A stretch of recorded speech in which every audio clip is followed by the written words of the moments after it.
Solely on the beat, boy.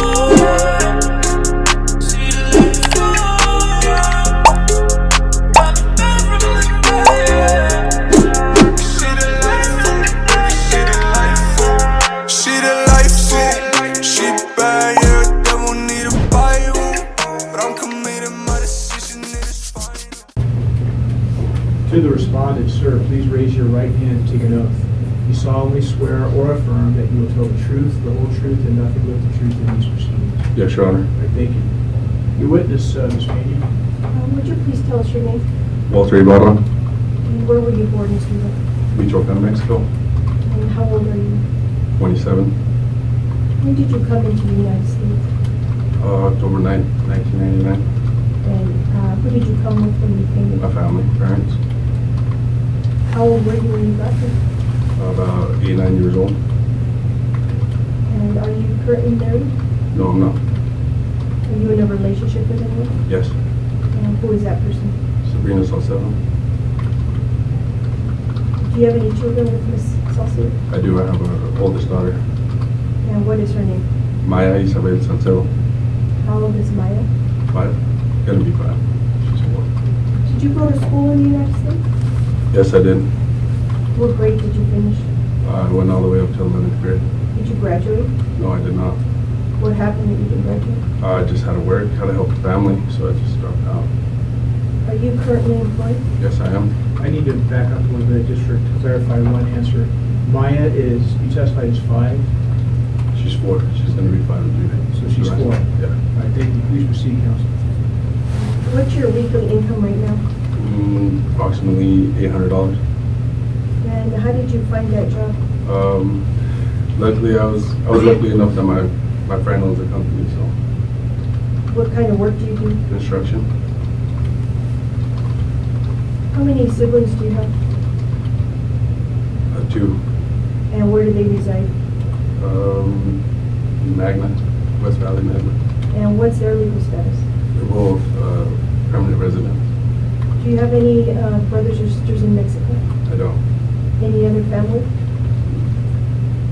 Not that I'm close to, not that I'm aware of. Have you returned to Mexico since you've been here? No. Do you own any real estate in Mexico? Or you don't? No. Do you have any contacts in Mexico that can help you financially? No. How many other children do you have besides Maya? 2 other children. Who are those kids? Axel. And were they born in the United States? Yes, they're citizens. How old are they, those two? Ariel's about 9 months and Axel's 2 years old. And have you ever lived with their mother? Yes, I did. Wait, I saw a birth certificate that told me that Axel, at least I thought that Axel was born in February. Did I read that correctly?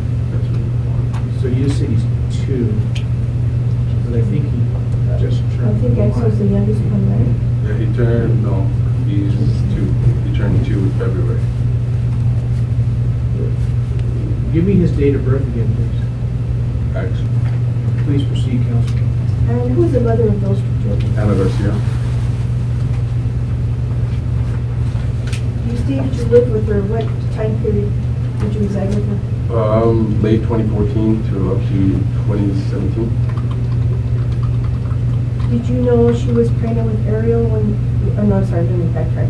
When did you quit living with her? January 2017. What happened that you left your household? It was just too many fights, too many problems, toxic relationship. Did you know she was pregnant with Ariel when you split from her? I did know she was pregnant, but I wasn't at the time aware. I wasn't certain Ariel was mine. She kept saying she wasn't, she was.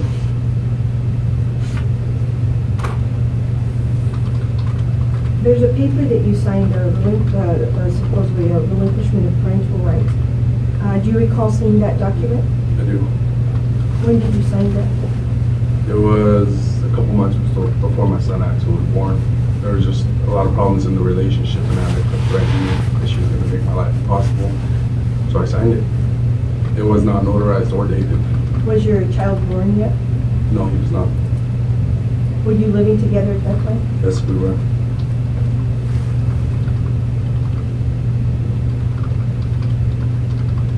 How long did you date Anna before you started living together? Like Ms. Garcia? 3-4 months.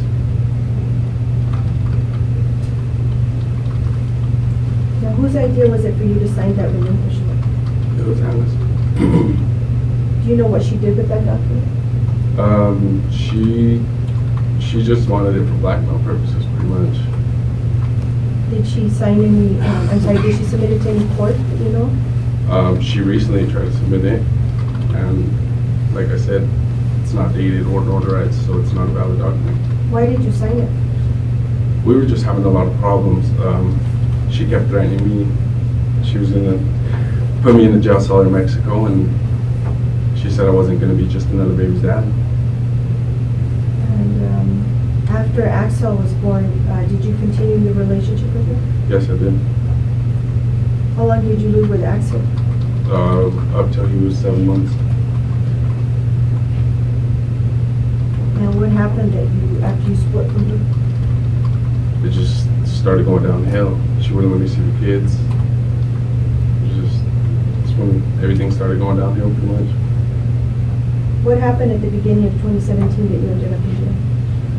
Miss Garcia lied on a domestic violence, and she pretty much framed me, saying I violated a protective order.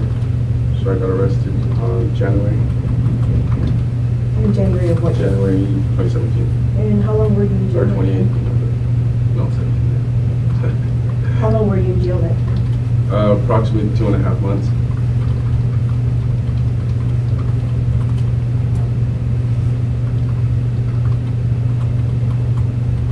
When you split up from her in January of 2017, who decided to end the relationship? I did. Did you tell her? Yeah.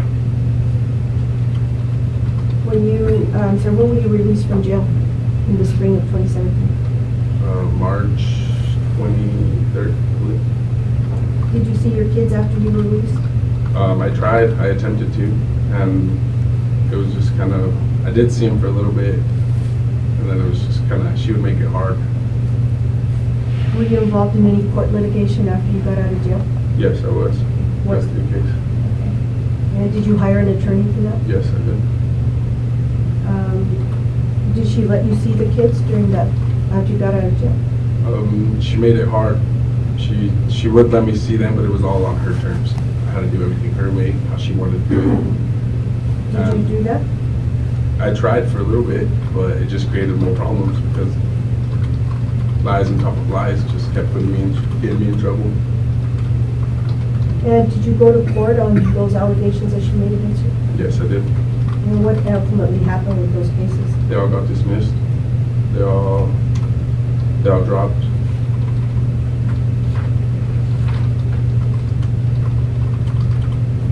You have a second child with her, Ariel? Yes.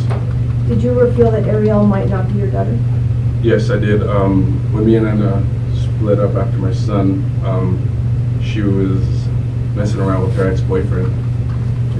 So I kind of caught her messing around with him, and that's when everything started like going downhill even faster. And she told me that she wasn't mine, she was her ex-boyfriend, and so on and so on. Did you go to the hospital when that child was born? Yes, I did. Did you acknowledge paternity? Yes, I did. How often did you see her when Ariel was born?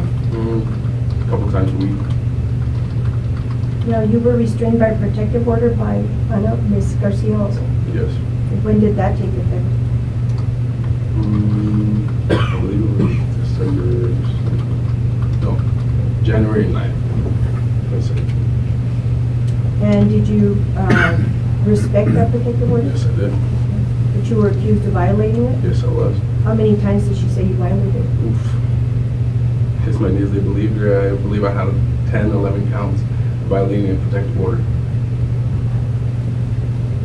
Now, how did you finally prove that you were innocent? I was incarcerated, and Miss Garcia left her Facebook open in my laptop, and my family got a hold of it and opened it up, and that's how everything came to light. And she called the prosecutor and said that she lied because she felt bad that I was deportation proceedings. She felt bad, so she herself called the prosecutor and admitted that she lied. Now, when were you arrested by immigration? I was in Salt Lake County Jail. What were you in jail for when you were detained? The protective order violations. And you got into trouble again in 2017. What other criminal charges did you have in 2017? It was a violation of probation. What was the underlying criminal charge for that? Impaired driving. And did you follow all the stuff they asked you to do? I had to do classes. I didn't finish the classes. I missed a couple of them due to work. I mean, it's hard when you're working on one side of town and you got classes at 5 o'clock on the other side of town, traffic hour and all that. It's just hard to get to. And did you get arrested for not doing that? Yes. What did you learn from that experience? That you got to make it happen. So how long were you in jail when you had the DUI? I got sentenced one day by Judge Cutler, and I ended up doing a couple weeks.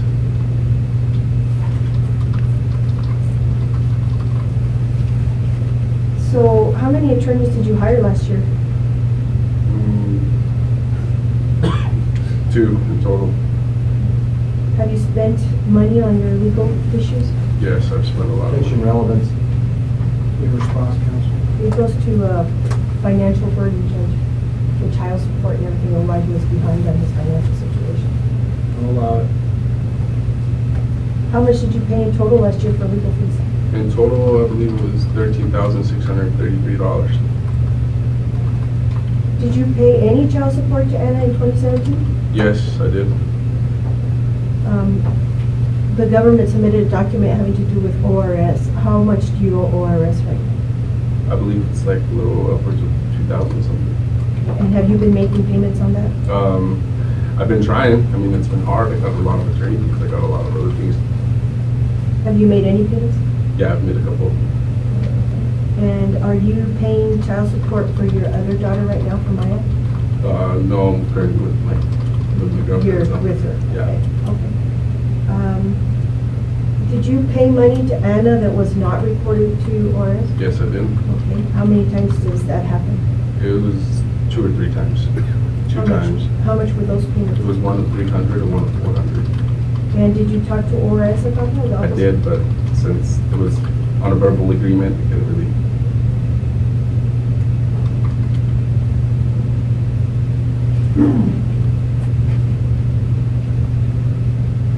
How did you feel being in jail for something you didn't do? Horrible. I mean, it's a horrible feeling to be guilty till proven innocent.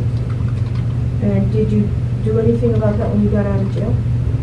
No, I didn't. I just remained calm and, just rode the wave.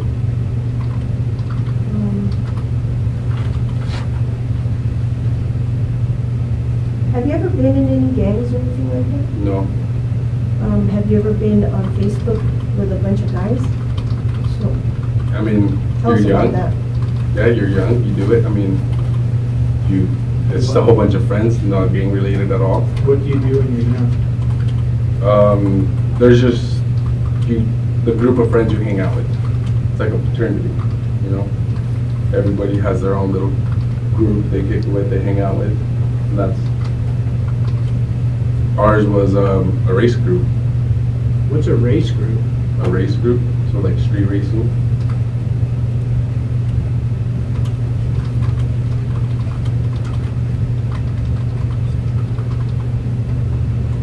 What's the name of that group?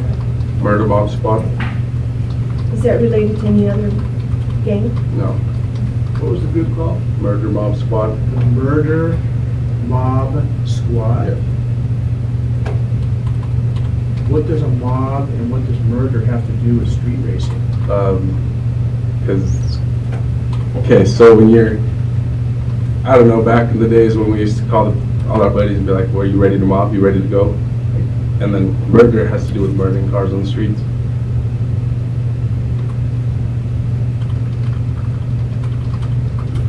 Were you into cars at that time? Oh, yes. Are Still you, am. how were you involved with cars at that time? A lot of racing, just a lot of, I got hooked on cars, swapping motors and doing all kinds of stuff with them. That was my passion. It still is. Yes, there's two pictures that were provided by your ex to the court. One is you're hanging out with your friends. Do you recall that picture? Yes, I do. When was that taken? 2011. Okay. And then there's another one with some scribbles and stuff. What's that one about? I believe it's the time they stole my puppy. And my nephew is actually the one that said I miss Jazz. That was your dog's name? Yeah, that was my dog's name. Was that gang related? I don't see how it could be.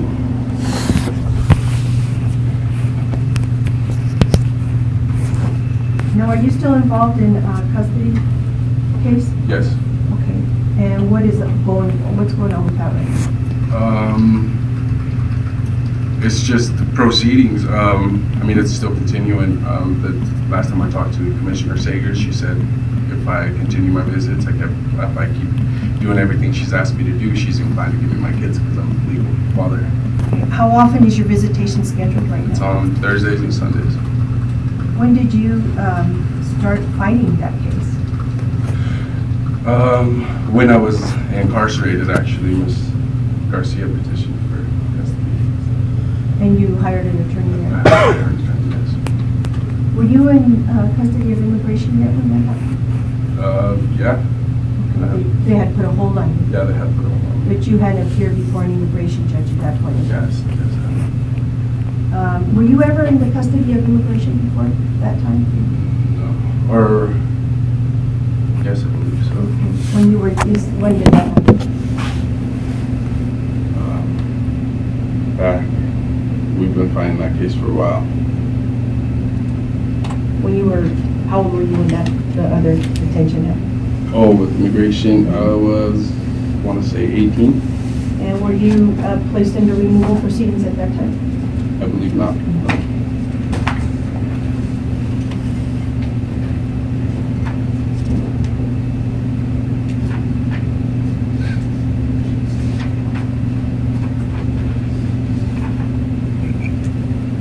You only recently started filing income tax forms, is that right? Yes. How come you didn't file for so many years? We had a family business, so my dad would do all the taxes. He would do it under his, it was his business license, his business, so he would do the taxes. Were you living with your parents during that whole time? Yes, I was. Did you get paid for that work? It was kind of, I mean, he took it as rent, helped me out when I needed it. Did you have any other part-time jobs during that time? I know.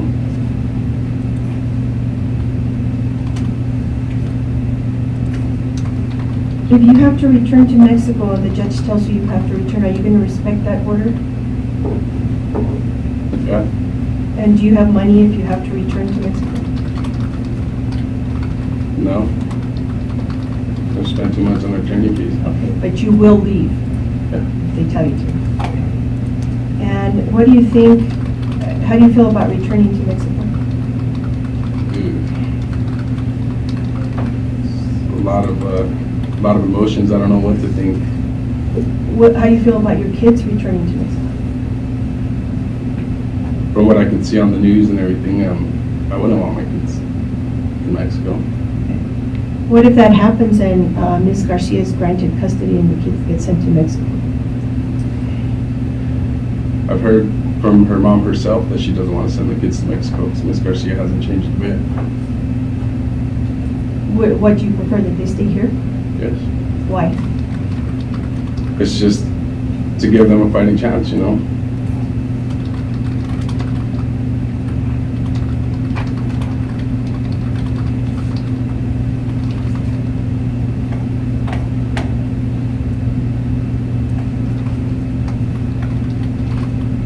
Is there anything else you want to tell the judge about your situation that you feel he should know? Objection. Calls for narrative statement.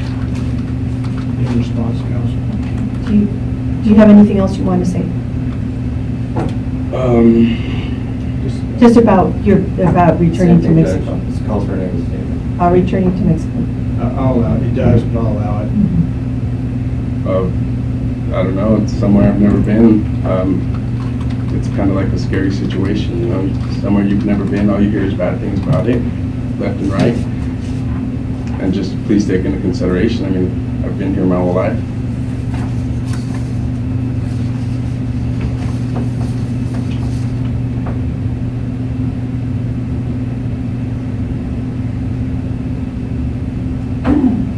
That's all I have for you. Counsel, your client just testified he's been here his entire life. If that's the case, then that means he would have been born here and a citizen.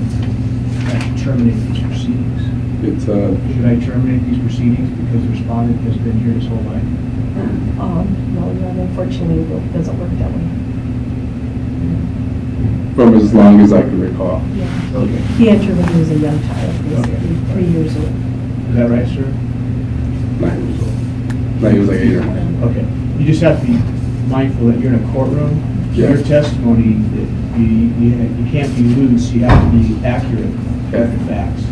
Well, I mean, it's, I understand the sentiment, Yeah. but you haven't in fact been here your whole life. From birth to age 9, you were not in the United States, is that correct?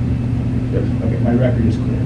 All right, sir, I have a few questions for you, and then the government attorney might have questions for you as well. About Axel and Ariel's mother, Anna Garcia, do you know where she is now? She's in Puerto Vallarta, I believe, Mexico. Do you know why she's not here with her children? Yeah. Why? She's got, I believe, a hefty amount of felonies for fraud.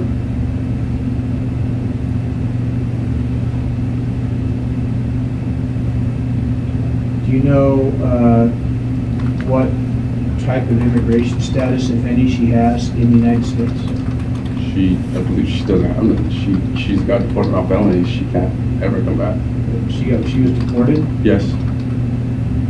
so she didn't have permission to be inside the United States when She had a residency, I believe, and it got revoked. So she had a green card, she lost it Yeah. when she was deported.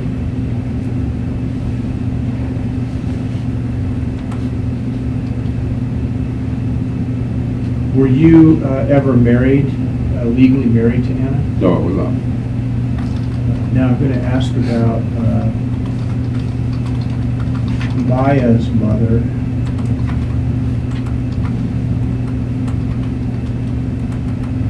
What is her name? Sabrina Salcedo. According to Maya's birth certificate, Sabrina was born in Venezuela. She was. Do you know whether she has any immigration status in the United States? I believe she had DACA. So that means that she doesn't have permission to be in the United States. However, the federal government has agreed to defer enforcement action against her. Is that your understanding? Yes. I'm looking at Maya's birth certificate. Have you ever married Sabrina? I have not. Maya's birth certificate says that there's a mother named Sabrina Isabel Salcedo. Is that your girlfriend? Yes. It doesn't list any father. I'm aware. Why isn't your name on the birth certificate? So Sabrina was married, and she was separated for upwards of 4 years when she got pregnant with Maya. So by law, I couldn't give her my last name.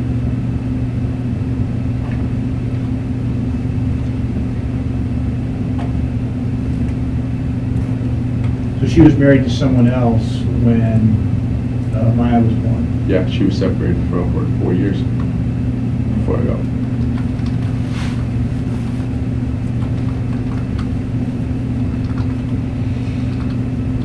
Thank you. Counsel for the government, do you have cross-examination? I do, Judge. Please proceed.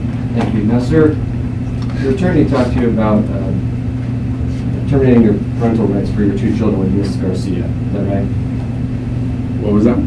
Your attorney talked to you about terminating your parental rights with your 2 children with Anna Garcia. Oh, yes, she did. And you signed that document. I signed it. So that was your signature on that page that we submitted. Yeah, that was not notarized or dated. That's not the Yeah, that's like the third time you said that when nobody's asked you whether it was notarized or dated. That just goes, Don't it's not interrupt me, illegal. please, Oh, sir. sorry about that. You gotta remember, I'm a judge. Yes. I don't know what you're used to in terms of behavior with other people, but with the judge, it's not a good idea to interrupt the judge who's trying to get clarification. All right. So without anybody asking, you thrice mentioned that the document you signed was not notarized or dated, so that appears to be important to you. Why are those facts important to you, the fact that your signature was not dated or notarized? They are important to me due to the fact that Commissioner Sagers overlooked it because it was not dated or notarized. And that's the commissioner working our custody case. She said this is not, I can't use this, it's not a legal document to use. Thank you. Yep. Please proceed, counsel. But to clarify, sir, you did sign that, Yes, I did. and by signing that, it was your intent to terminate your parental rights? At the time I signed it, I knew it wasn't going to be legal. It was kind of like a blackmail, you know, like she was threatening me with a whole bunch of stuff, so I signed it just. So you signed it in bad faith? You signed it knowing that it wouldn't be legal, it wouldn't have any effect? Yes, because I knew it wasn't dated. Now, your children with Miss Garcia, this is not the first time you've fought a paternity issue, is it?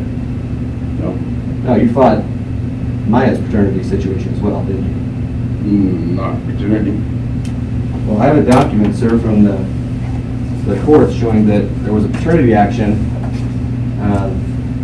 regarding Miss Salcedo's child that you fought. In fact, you failed to go to court, and you didn't. Eventually, the action went against you. Isn't that right? Yes, it did. I was out of town. And that was back in 2016. Yeah.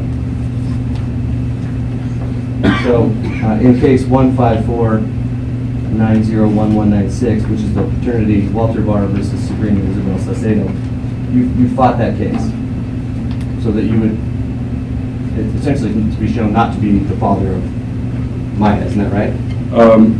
It was to establish paternity. But you didn't seem very interested in it. You wouldn't show up to court, and in fact, the court made a finding specifically that you removed the child from the state without permission from the court. You refused to disclose the location of the child, and they find you were a flight risk, and that you would have no physical custody of the child, MS, until further orders. Isn't that right? Yes, and Miss Salcedo dropped all of that. Well, right, because you were dating Miss Salcedo while you were also dating Miss Garcia. You guys were having, because you had a child essentially the same time you were dating Miss Garcia with Miss Salcedo. It was a couple of years apart. But these two girls really don't like each other. So, That's not the question, sir. I need you to just listen to my questions and just answer my questions. Do you understand? yes. Thank you. So again, you didn't seem to be that interested in your child with Miss Salcedo at the time. Isn't that correct? I was interested in my child. Now,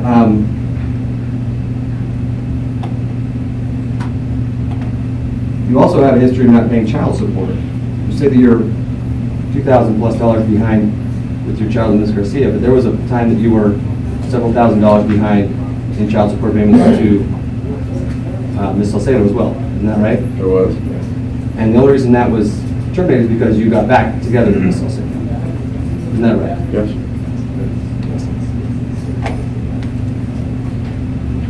There also have been several other protective orders in your history, both with Miss Salcedo and with Miss Garcia. I'm not talking about the ones that Miss Garcia falsely accused you of, but there have been other protective orders throughout the custody situation. Isn't that right? It was a restraining order, I believe, which is a little different.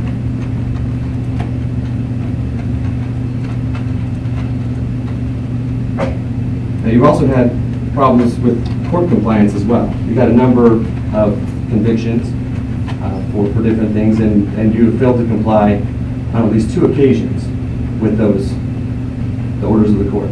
Isn't that right? Yes. And you told us about the one that you didn't go to your classes because you were too busy, but you had other ones as well. Didn't you? Yes. Can you tell us about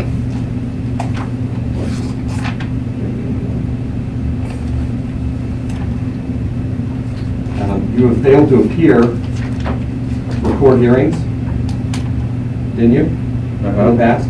Yeah. And you've also had failures to comply and orders to show cause because of those failures to comply. And I'm not just talking about the one for your impaired driving conviction. Isn't that right? Yes.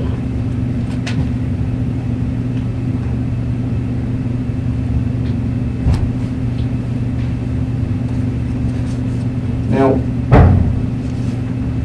Ms. Payne, your attorney, talked about a couple of pictures. We in law enforcement call them trophy shots. Judge, might I approach with this? Can you give me the exhibit number, please? So I can follow along? Sorry, Judge, yes, that is the department's exhibit number 13. And it's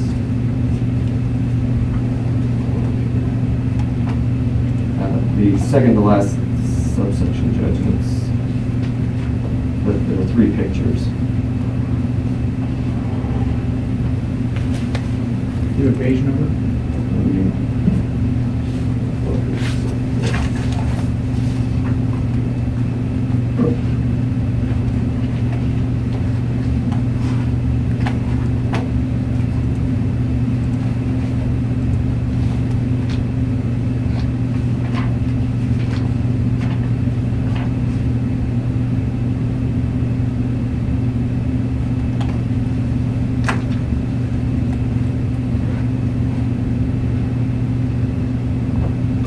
Yes, Judge, it is going to be tab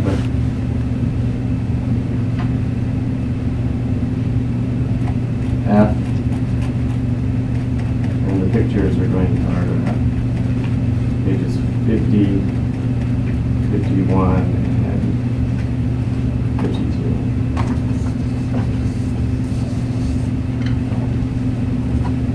Those are in the exhibit that I objected to having admitted.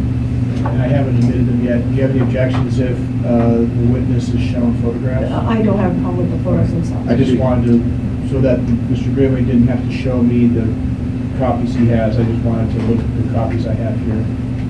She also questioned and responded about that. So I think the department argued that she's using her evidence and you would do it. You recognize these pictures? Yes, I do. And you're in each of these pictures? I am. The first 2. That's you in the peach shirt, making a muscle? Yep. And you're in the back with the number 1 sign? Yep. Also, this is the other one you talked about? Yep. That's the other one.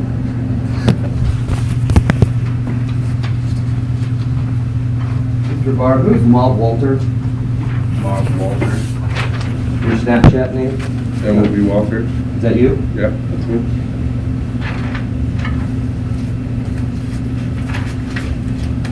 And the other text here between you and Cash Lopez, did you recognize that one as well? Yeah, he tagged me in. Yes. He tagged you.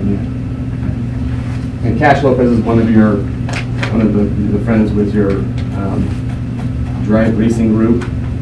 Cash is actually a singer, rapper. Yeah. Okay. And his this mob, money over bitches, mafia ties like Goodfellas. Why would he tag you in something like that? Is he part of your crew? We were all hung out together. Yes.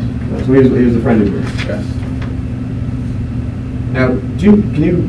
I mean, there's no date on these. Can you tell me when these pictures were taken? In 2011, 2010. Okay. How old were you in 2011, 2010? What? 18, 19. And in these pictures, a lot of alcohol. Were you drinking underage at the time? No, then I had to be 21. I didn't hear the answer. I said, yeah, You were drinking underage. I guess. Actually, what you said is, oh, I must have been 21, but that's not true. No, Because you 2010, 2011. because you got drinking convictions, don't you, from before you were 21. So these pictures show you drinking, show gang signs. It doesn't show me drinking. Looks like a beer in your hand right here. That one does. The So other it shows one- you drinking. Mr. Barr, I'll remind you, you're under oath. Yes, I know. And it shows several of the people you're with making gang signs in 2 of those pictures. don't need to approach again? Don't know if they're gang signs, but they're throwing stuff up. W sign consistently west side?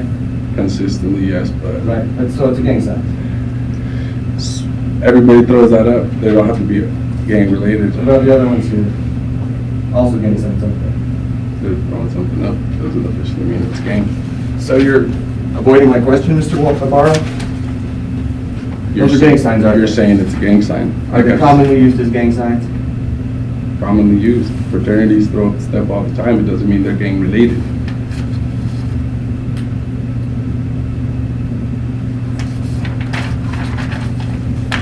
Are you the one in this picture that Mr. the Governor Cheney showed you that's flexing his Yes, muscle? that's me. It looks like it's showing a tattoo on the right arm. What is that? Says murder mob.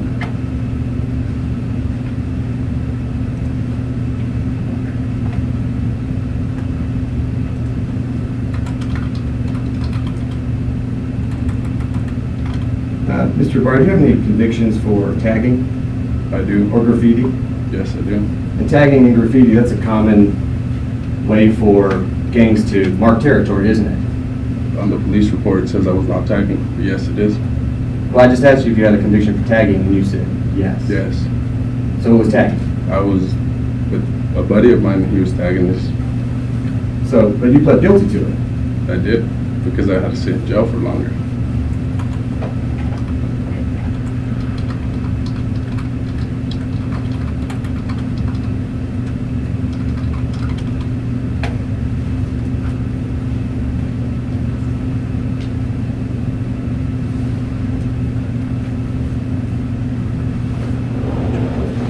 Now, you've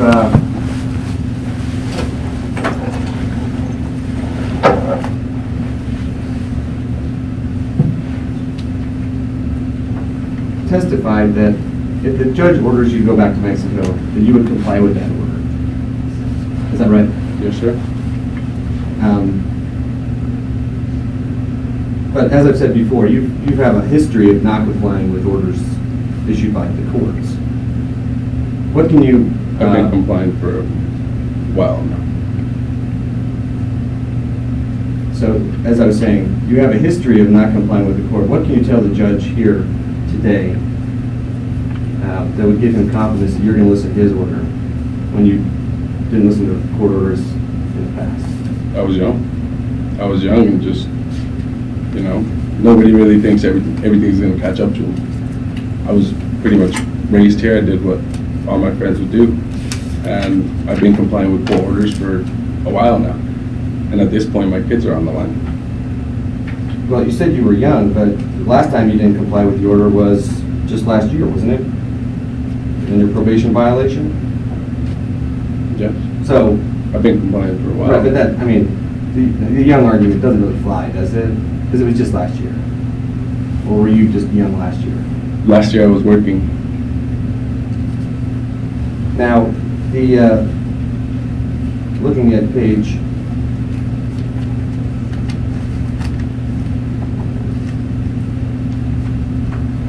57, Your Honor, of exhibit, the department exhibit 4, I believe. Or no, yeah. I'm sorry, exhibit 6, Judge.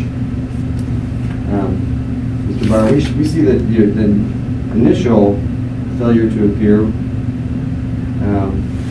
or orders show cause, there was one adjudicated in June of 2015 when you didn't fail to appear for your impaired driving conviction.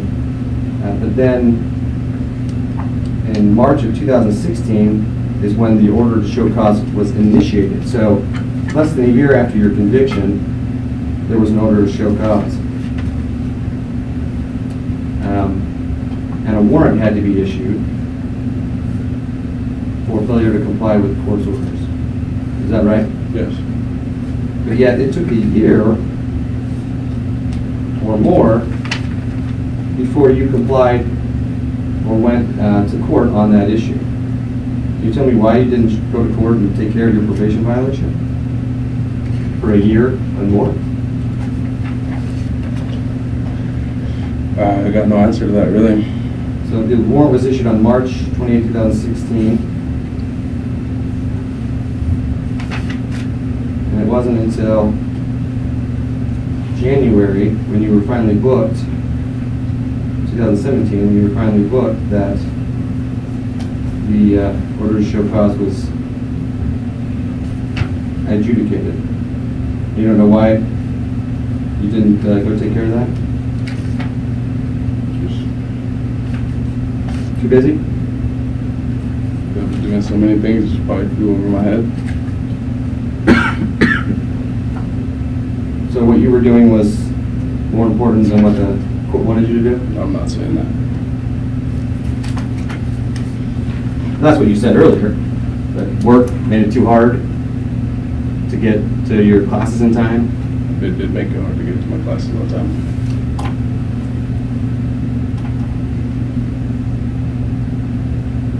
Now you've told us that you've made some child support payments to Ms. Garcia.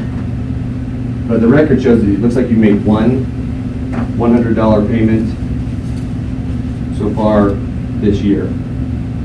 Is that right? I've made more than that, yes. Well, that wasn't my question. My question was that the record That shows shows on that there, you made yes. one $100 payment. Yes.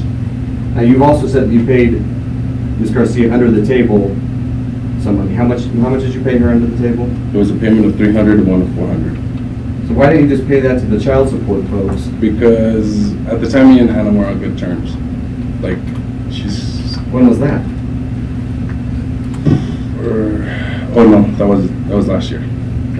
But yeah, So it wasn't this year like you No. testified earlier. It was last year. it was last year. Because you haven't been on good terms with Ms. Garcia for a No, long she's time. no, not this year. It was last year.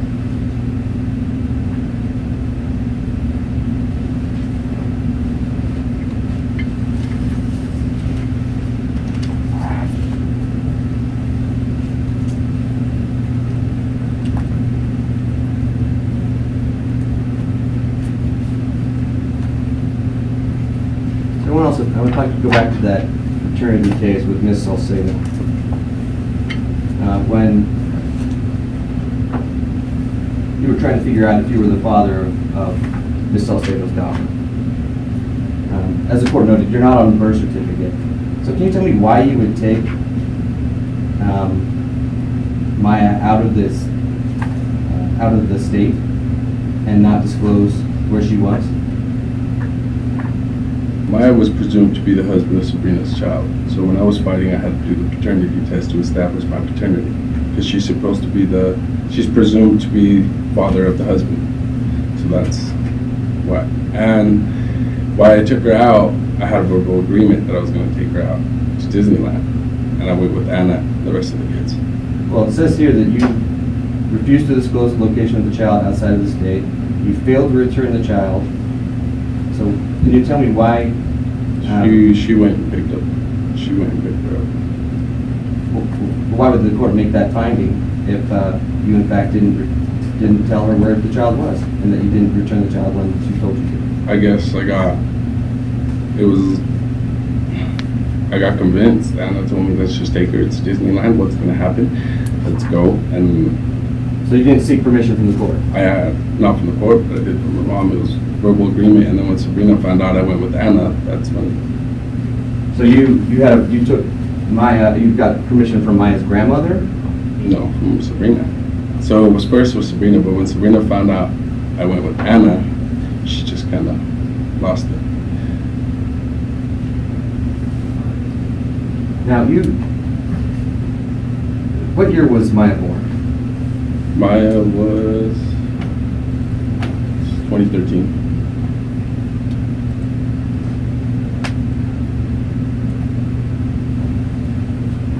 So you were with Ms. Salcedo before you were with Ms. Garcia? Yes.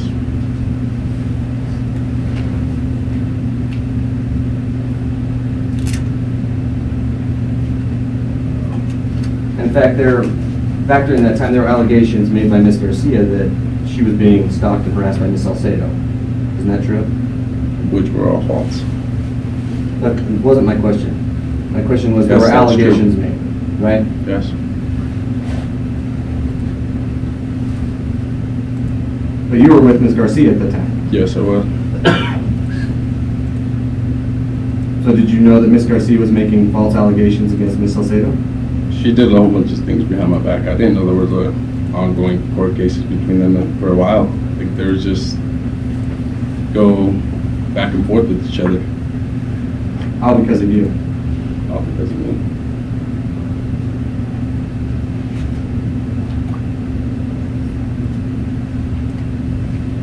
Now currently, Ms. Garcia's parents do have primary physical custody, is that right? Yes. And so if you were to be removed from the United States or have to go back to Mexico, they would maintain primary physical custody. Yes. And they're providing really all the needs of these children right now. Because you're not paying child support, so I made him a payment. you're more than $2,000 behind. Yeah. So they're essentially providing all the needs these children have, aren't they? Yeah. And the children are in good health, is that right? Yep. And Maya's in good health. Yep. And if you were to go back to Mexico, Maya would stay here. Yep. And if you were to go back to Mexico, the other two children you have in Ms. Garcia, they would stay here as well. They don't send them to Anna. Well, does Anna have custody? No, her parents do.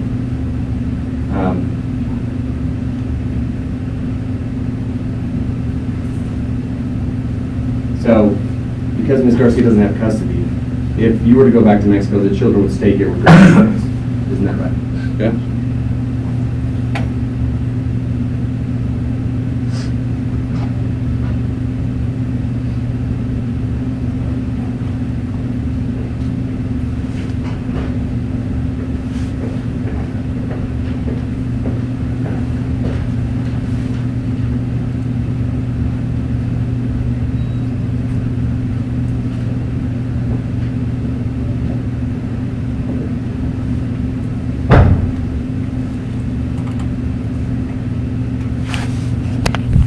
Will you relinquish custody of your children if you have to go back to Mexico, so that they can remain here in the United States?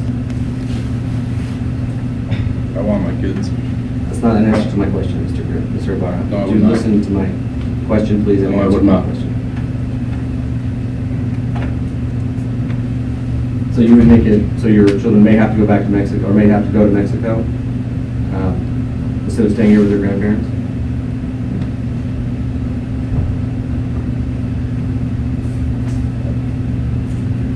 I'd let them stay with the parents. Elijah.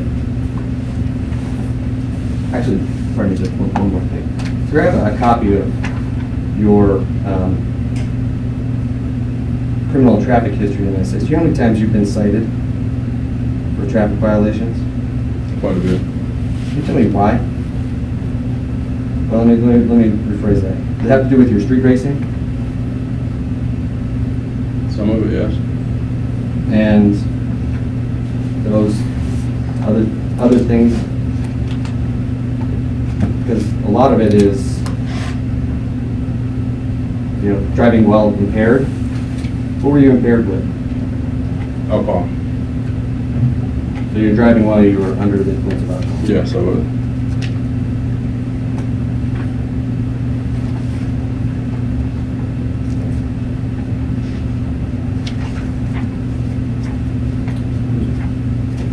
If we go to page 29 of the respondent submission, this is the 42B, this is 5. It shows a charge for not having a license. Did you ever drive without a license? Yeah, I did. Why would you drive without a license? You gotta get to work, you gotta get around. So you're And the world doesn't stop because you don't have a license, because you can't. You know what I mean? I gotta pay rent, I gotta pay this, gotta pay that. So your needs are more important than the laws of the state of Utah? I'm not saying that. Isn't that what you just said? That your need to go to work is more important than the laws of the state saying you can't drive without a license? I never said it was more important. I had to. But you're working with your dad, though, weren't you? Or you working with your friend? I was with my dad. So you couldn't get a ride with your dad? He wasn't always at the shop. Just looking.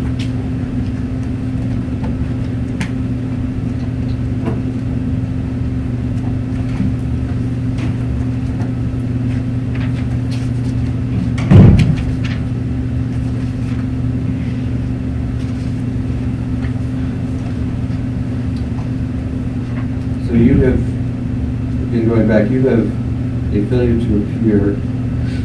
1, 2, 3, 4, 5, 6, 7, 8. So you have 9 prior failures to appear where some action was taken against you. You're telling me that every time you failed to appear for court, that it was because you had to work? You couldn't show up to court? Not every time.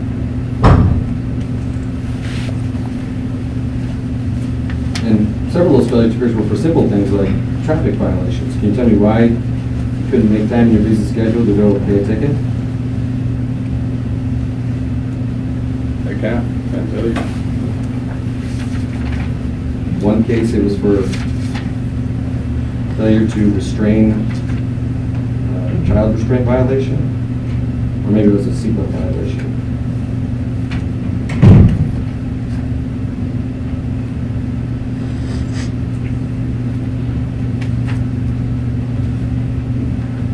Back on page 9 of your own submission, Exhibit 5, they essentially just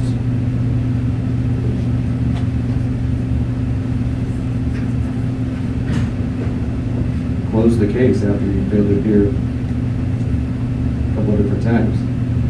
Came in, I guess you spent a day or something in jail, and they just closed the case.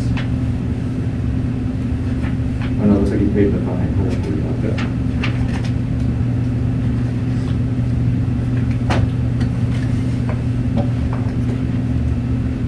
When did you start working for your dad? Like 2009. And that was part-time work? Full time I was there most of the time.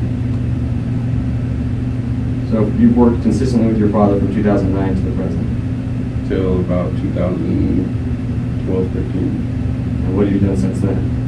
Been working with construction.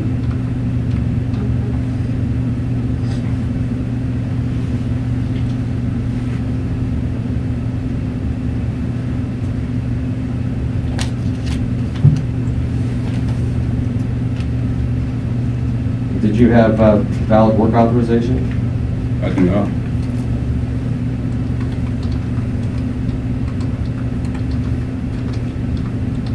When was the first time you paid taxes? 2014.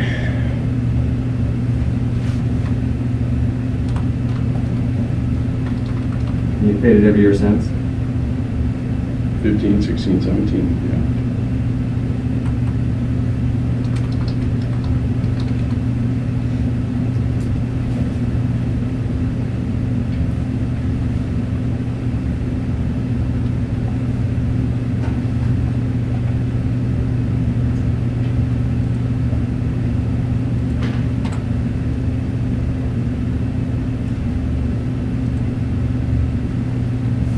Now, you said that when you were convicted for tagging, that you were with a friend. Yes, I was. Who is your friend? You were with? Pardon me? Hector. He's a graffiti artist. Is he one of the guys? He's not in any of those pictures.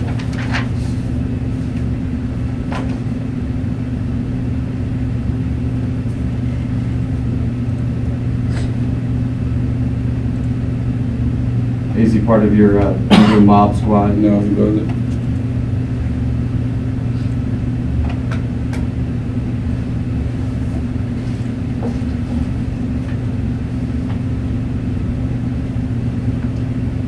Now, on this last text where you talked about your nephew's daycare picture,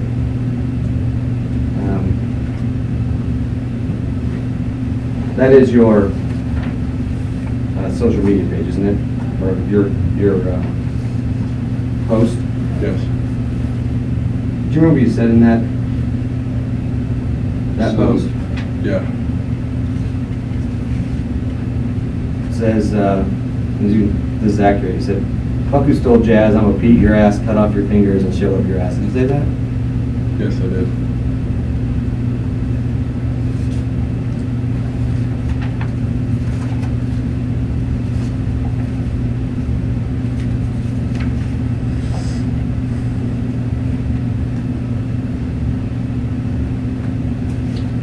And when Cash Lopez tagged you in this posting here, this is the MOB, money over bitches, mafia ties, like good fella, free the homie. Were you incarcerated at the time? I believe so. So we riding with you, brother, no matter the outcome, showing support. Yeah. Why were you in jail in 2012 for that? 2012.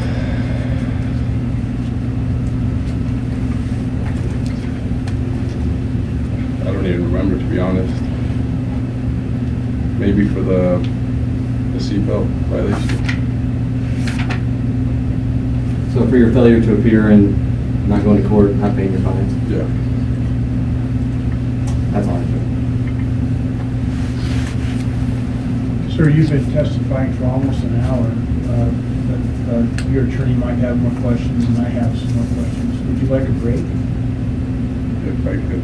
Let's take a break. We'll be in recess for 10 minutes. We're back on the record. Sir, I have some more questions for you, then your attorney may also have questions. I want to try to get a timeline of some part of your life. Have you ever lived with Sabrina? Like, I stayed there for a couple nights at a time. Sounds like you have visited her, but you don't live. We don't live together much time. Has Maya always lived with Sabrina? Yes.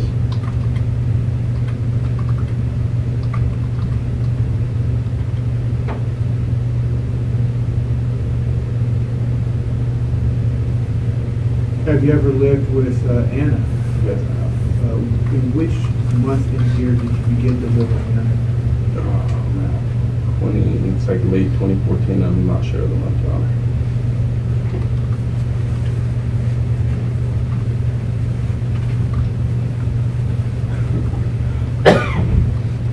When did the two of you stop living in the same home?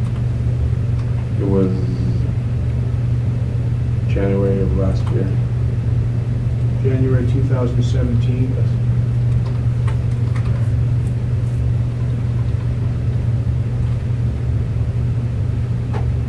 Well, Axel was 11 months old. Yes.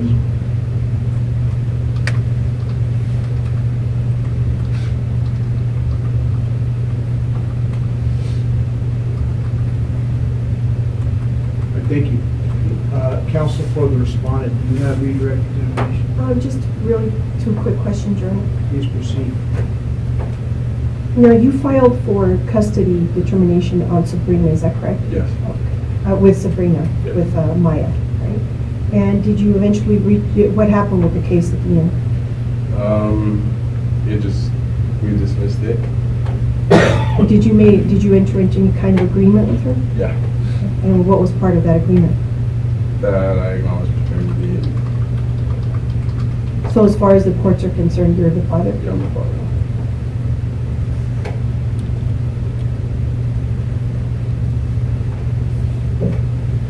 Are you still involved in that street racing? No. Well, I'm involved in racing. It's not the same as it used to be. I mean, you were young, you had your little group of friends, but everybody's now grown up and gone their own way.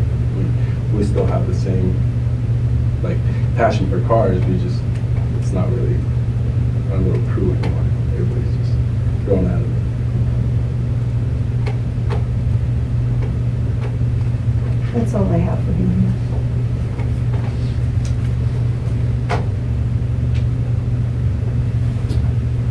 Counsel for Homeland Security, do you have any more questions?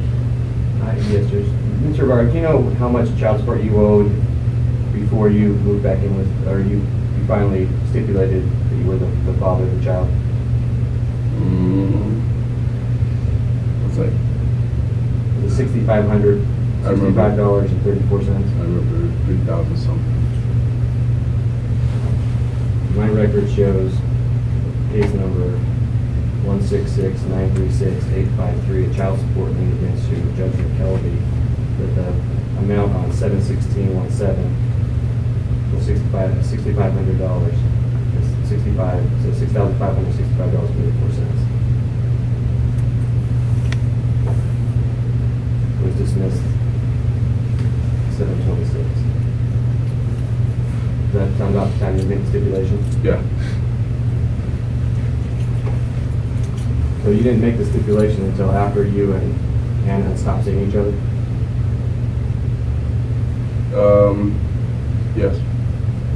So essentially you rekindled your relationship with Ms. Salcedo after you and Ms. Garcia finally separated? Yes, sir.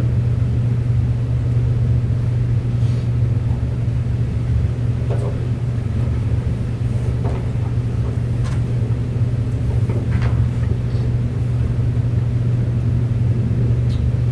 Counsel for the respondent, any other questions? No, Your Honor. Sir, thank you for testifying. You can have a seat next to your attorney again. Thank you. Counsel, I'm turning back to the witness list.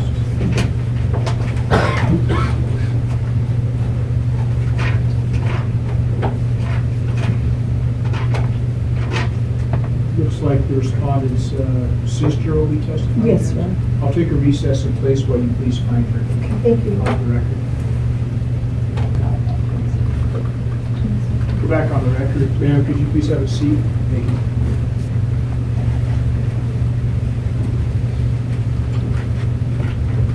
Please raise your right hand and take an oath. You solemnly swear or affirm that you will tell the truth, the whole truth, and nothing but the truth in these proceedings. Thank you. Your witness, counsel. Would you please state your name for the record? My name is Ashley Ibarra. And how are you related to the respondent, Mr. Ibarra? I'm his older sister. How long have you, are you living with him? Yes, he's living with me. And are you aware of some of the issues that he's had with his children? Yes, I am. Okay. And are you aware of some of his problems with the courts? Yes. And have you watched him have visitation with his kids? Yes. Okay. How has that contact come about? How did that happen? It's been good. It's active. He goes every Thursday and Sunday. Are you involved in that at all? No, not this time around. Okay. Were you previously involved? Yes, with the this first time, yes, I was. I would pick him up. I would go with him to pick him up and drop him off. And we're talking about which kids? The two little ones. It's Axel and Ariel. Okay. And do you know what Walter's problems have been as far as him being in trouble? I know he's just had problems with previously with like Anna and relationship, and then now from the kids. And what are you trying to do to help your brother? I'm just trying to be there to support him with the kids and all his situations. Have you seen any improvement in him? Of course, yes. What have you noticed? He's becoming more responsible. He's a great dad. He tries to be active with his kids, spend as much time as he can with them, and he's working really hard to get up to date with all his financials. I think that's all I have, Your Honor. Counsel for Homeland Security, do you have questions? Just a few, Judge. Ma'am, when Mr. Ibarra visits his children, they're supervised visits, right? He cannot be alone with those children. No, And he not right can't now. He can't take them anywhere. Well, not right now. They're at the grandparents, and he goes visits them, and both grandparents are there. They have to be there. As of right now, yes. Under the court orders, he has to be supervised, right? Okay. Now, you said you've known he's had trouble with the law. What do you know about his criminal history? He doesn't really have any criminal history. Do you know he's been convicted of graffiti? No, Did you know he was convicted of impaired driving? I didn't know that one. Did you know that he's been convicted a number of times driving without a license? I know that he's been like he said that he would get pulled over, but I never knew that he was convicted to that. Yeah, do you know that he has spent time in jail for failing to go to court? I know he's been incarcerated, but I maybe not of exactly of that. So that's a no. You didn't know he had to go to jail for those reasons. Not that else. You know he had to go to jail for probation violations. Yes, this previous one. Do you know he had to do that for other previous probation violations as well? Not exactly to all of it completely. No, I know I'm not. Has your brother ever been involved in a gang? No. No. Really? So the murder mob squad That's a racing. wasn't a gang? No, it was a racing crew he had growing up. I mean, I always would see him. He would take me personally in his cars to school every day, and then I would see him working on them after school. He's really good at working with cars. But Do you know if the murder mob squad is ever involved in criminal activity No, that you know about? not that I know about, and it's not a gang. It's not anything like that. So, a group of young men that have signs and tattoos and call themselves the murder mob squad, that's not a gang? Aren't those all hallmarks of gangs? Let me rephrase that question. Aren't those all hallmarks of what gangs are? No, I wouldn't assume. I mean, they were teenage kids in high school. They would work on cars. Were you part of the murder mob squad? No.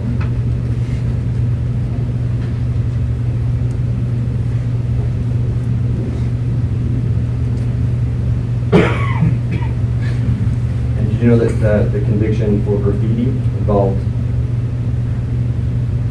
essentially involved tagging? I didn't know about that. So wouldn't the conviction for graffiti, along with tattoos and gang signs, point to the murder mob squad being a gang? I would assume. Thank you. Counsel, before they respond, do you have any other questions? No, Your Honor. Ma'am, thank you for testifying. You're excused. Counsel, would you like to call Charlene Baker? Judge, I had an affidavit from her. If I'm going to be allowed to submit that, I would eliminate her having to testify. I see it. Please approach with it, serve a copy, and find out from the government whether they have any objections. Are we just submitting the one affidavit, or? It's one affidavit from her and another affidavit from Sabrina. So I'll say my. Did you say you were approaching her? Well, if you wanted to submit it, There's a lot of different stuff in here. I've just been handed a 40-page packet of documents.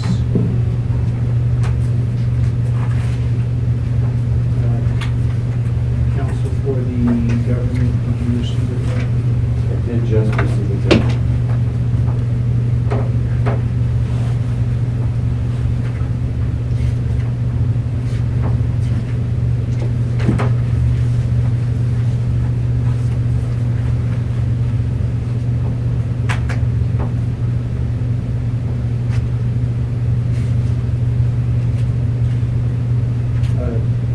Counsel for the government, do you have any objections?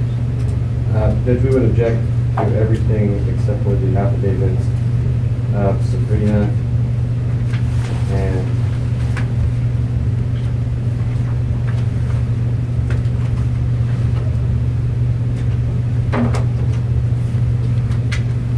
the other witness. That's all the rest of it. We would argue is untimely and should be excluded. Do you have a response, counsel? Judge, I just want the affidavits from the justice. I'm really concerned about that.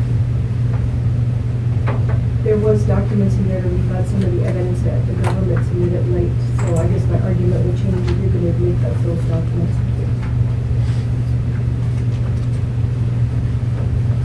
All right, I'll see how many pages the affidavits are.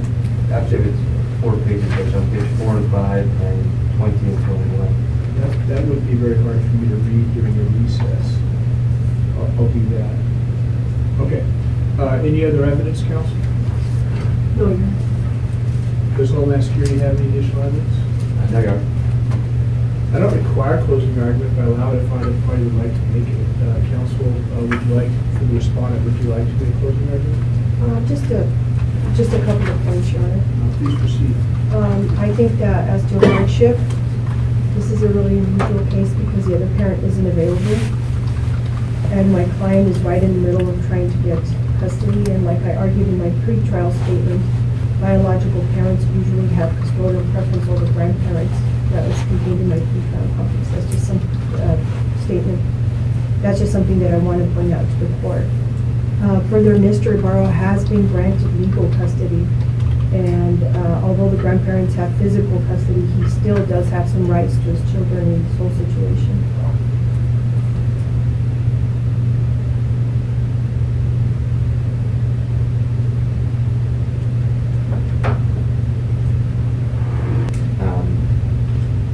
What's going on, Judge, with the burden? The department would argue that we have credibility issues here. The respondent was evasive and combative in testimony. He oftentimes did not answer the department's questions or the court's questions, and had to be reminded a number of times that he was under oath and that he needed to answer the questions he was being asked. The department would argue that raises credibility concerns as far as being a burden to maintain and prove his case. The department would also argue that he has significant good moral character issues. There's not a specific good moral character bar, but under the general good moral character catch-all provision here, under the department would argue that he cannot show good moral character. He has a long criminal history dating back to the late 2000s. That involved several driving without a license, driving while impaired, and graffiti issues. The evidence suggests that his street racing crew, whatever we want to call it, has the trappings of a gang. He has a graffiti conviction. There were tattoos and monikers and gang signs, and the pictures that he testified were true and accurate. So the department would argue that all of that put together would show that he cannot sustain his burden under the good moral character catch-all provision. Also, Judge, the exceptional extremely unusual hardship position, the respondent cannot meet his burden under that as well. The department would argue that the children are with their grandparents right now. They are happy, they are healthy, and the respondent even testified that although he wanted to keep his kids, that he would, if he had to go back to Mexico, he would leave the kids with his grandparents. The department would argue that Ms. Garcia has already acquiesced to the grandparents maintaining custody. The affidavits show that. So these children will not be going back to Mexico. They'll stay here where they can be raised, and so the respondent would fail under the exceptional extremely unusual hardship requirement. As for Mia, if the court were to find that the respondent is the parent, the same holds true. She is healthy. She is living with her mother. The respondent testified they've never cohabitated. That although he finally stipulated to being the parent of that child, he fought that paternity. He's admitted that at one point he was going to give up his parental rights to his other child as well. The respondent, essentially, Judge, the record shows the respondent has not been interested in his children until they became something that he could use to hold on to his, or to gain lawful permanent residence. So the department would argue that that indifference, and in fact, active evasion of his parental duties would cut against him as far as showing exceptional extremely unusual hardship.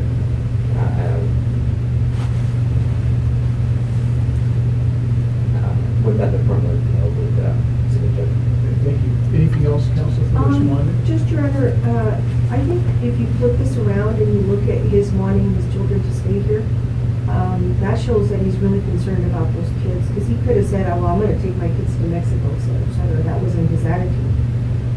In fact, there's no indifference. He struggled to pay all these attorneys to keep his custody thing going. And if you look at the affidavit of the grandma, let's just deal with it right now. She's more aligned in thinking that there's going to be some kind of reunification plan with the natural mother, the biological mother in Mexico. She specifically says that in there. There is no guarantee that these kids are going to be safe cared here. Just like the grandma says in her affidavit, eventually reunification plan with her daughter.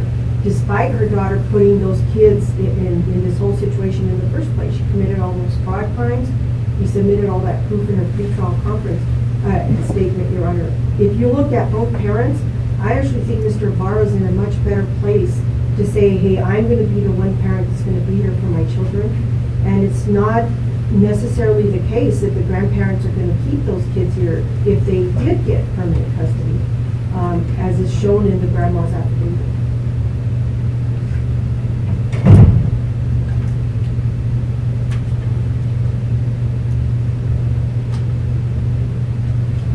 Mr. Greenway, was Anna detained during her removal proceeding? Only at the end, Judge. She was detained at the very end. I mean, I'm still trying to decide whether to admit the packets that the parties have submitted. Both parties submitted a packet within 15 days of the hearing. I've heard your reasons that your office didn't get this information until, well, Anna called you February 23rd, trying to find out what opportunities does she have to participate in these proceedings by giving documents to OCC before February 23rd. Your Honor, and again, she was picked up at a termination of rights hearing that would have terminated the respondent's parental rights. But ICE arrested her, and so the hearing was canceled. And I know the irony is palpable. But at the same time, Judge, no. So she was picked up, I think, in December. She was in custody for 2 months as an aggravated felon and deported. Ordered deported on February 8th and deported on February 10th. But again, just as the department pointed out in its motion, there was no understanding of the connection between Mr. Ibarra and Ms. Garcia until she contacted the office and said, my ex, and she called him her husband, but she said, my ex is in proceedings and now trying to claim my children so that he can stay in the United States. And he has lots of bad information. And as I indicated, I only used what I thought was most important, and to show that the department was working as quickly as possible to get the evidence to both the respondent and the court. I contacted Ms. Pena quickly, and then I also emailed her and mailed her the copy, so she would have them right away and be able to prepare her opposition and prepare her client for the situation that's coming.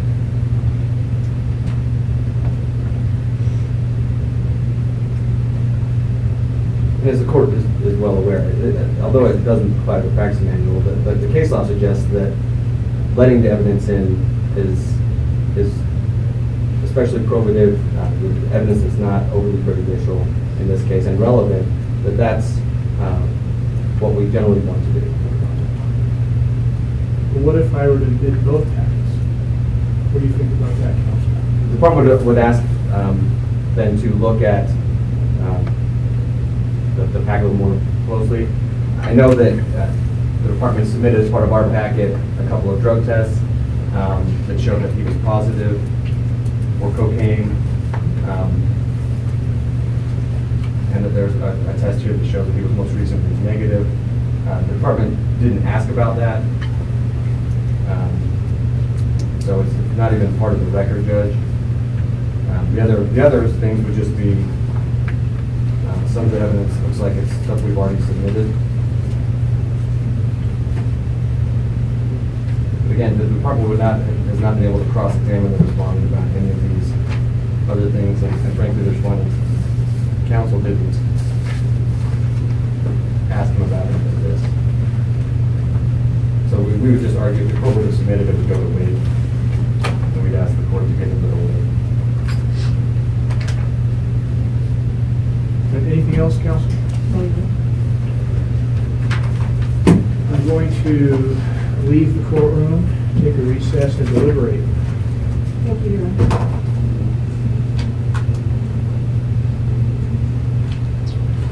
We're back on the record. During the recess, I deliberated.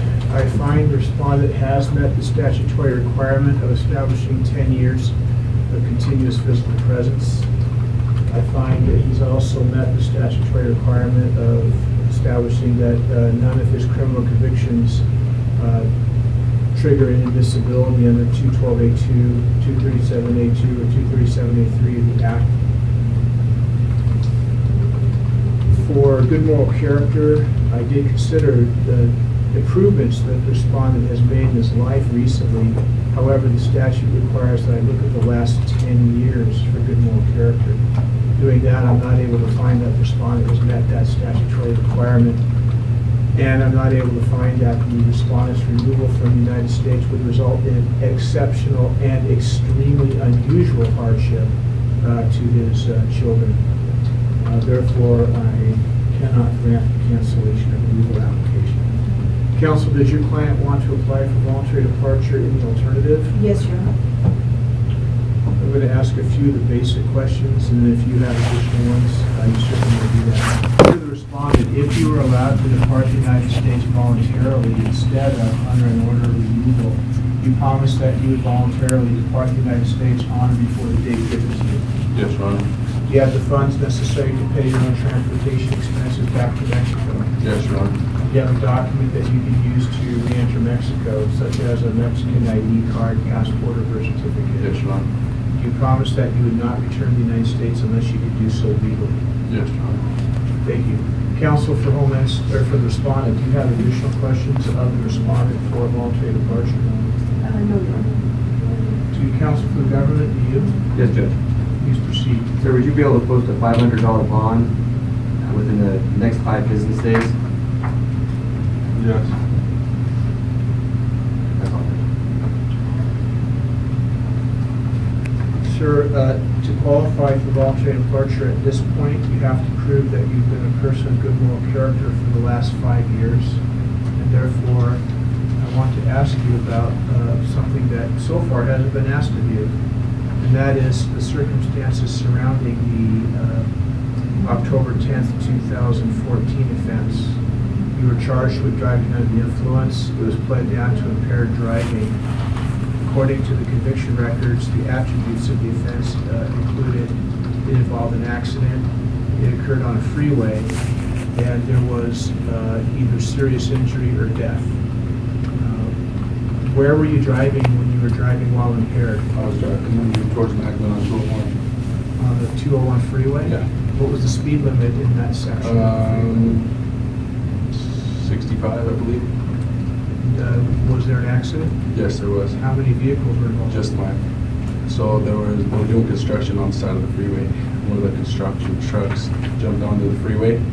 And Jumped onto the freeway? Came onto the freeway. The car in front of me slowed down, like, slammed the brake, so I just went off the road and rolled my truck. Your truck rolled? Yeah, I rolled my truck. Who was in the vehicle? Me and a friend of mine. Was your friend wearing, was it a female or male? No. Was he wearing a seatbelt? Yes, he was. Were you? Yes. And was your friend injured? No. Were you injured? I was. I got ejected. What were the injuries? Broken tibia, a couple bruises, scars. What was the BAC? The blood alcohol content at the time? 0.8 something.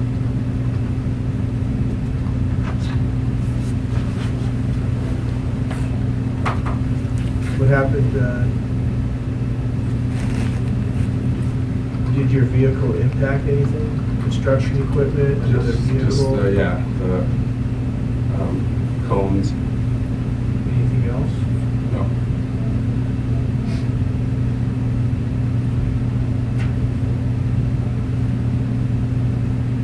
Did you require hospitalization?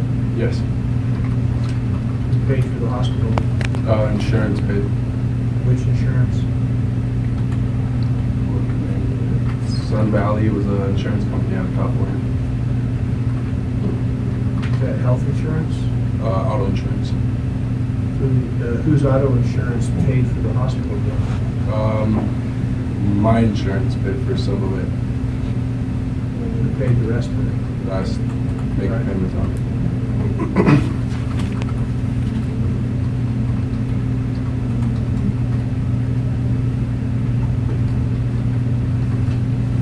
Counsel for the respondent, do you have any additional questions? No. Mr. Greenway, do you have additional questions? Yes, Judge. Sir, you said that you were wearing your seatbelt, Yes, I was. but you were ejected? I was. How did that happen? I slipped out of the seatbelt, or it either broke because I got ejected from the driver's side window. Were you wearing your seatbelt properly? Yeah, the muscle 300-pound man.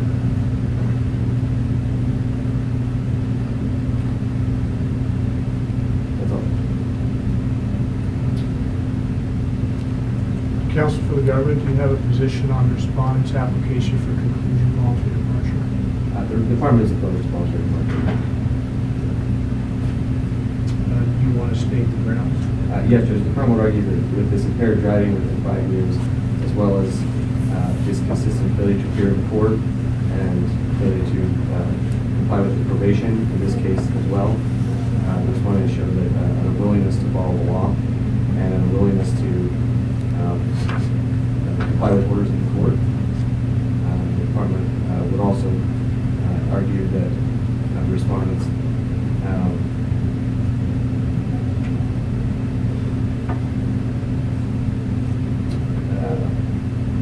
accident in this case where he was driving under the influence also shows a recklessness regarding the law, and would argue that he can't show a good motive.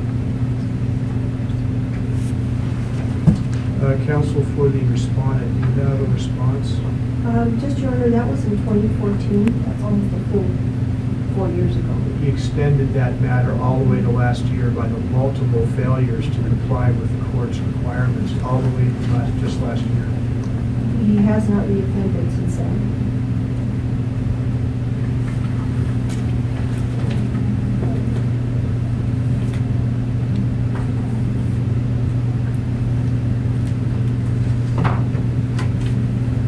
Again, Judge, we would argue that with the failure to comply with the classes he was supposed to take, shows he wasn't taking his DUI seriously. Do you have a response to that, Ms. Pena? No, Your Honor. Transcriber, please go to the oral decision.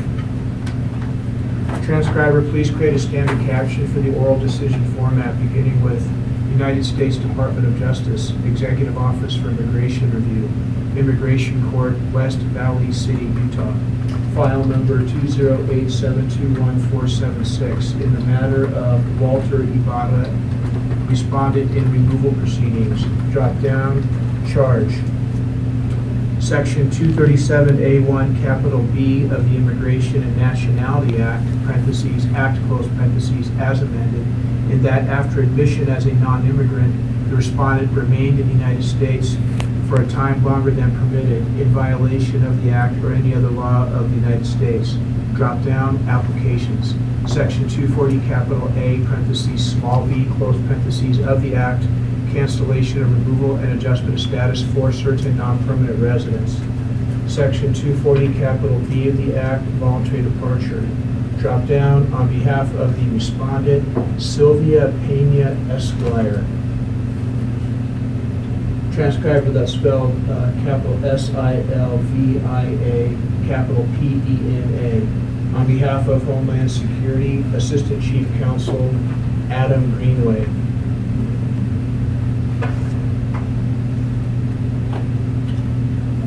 Transcriber, please drop down, set it all caps, underline, oral decision and order of the immigration judge. New paragraph.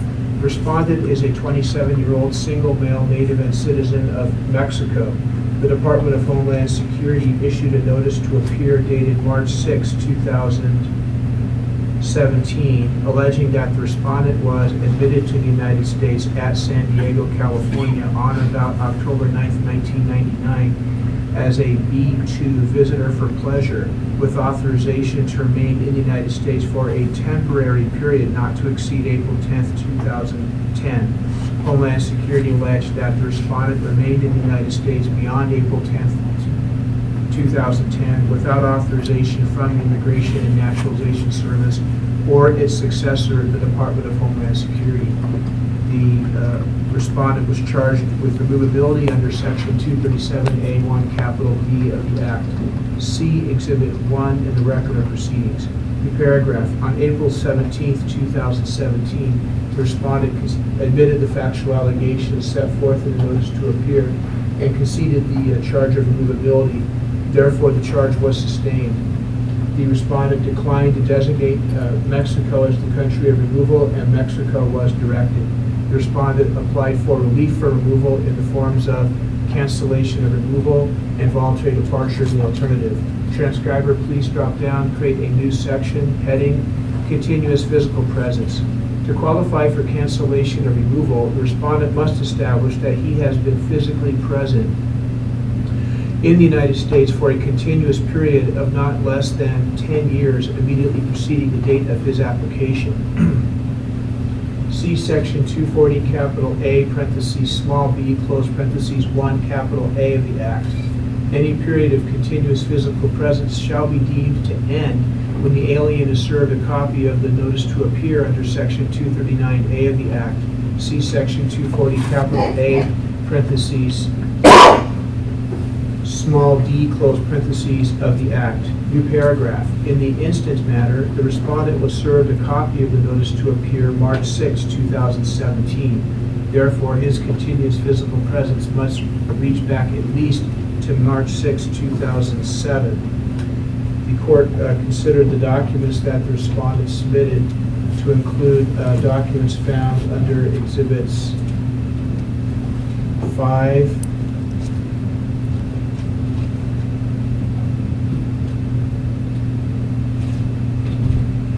10, and 17. The respondent also credibly testified on March 22nd, 2018, that he came to the United States in 1999 with his parents and has never left the United States since that entry when he was 8 or 9 years old.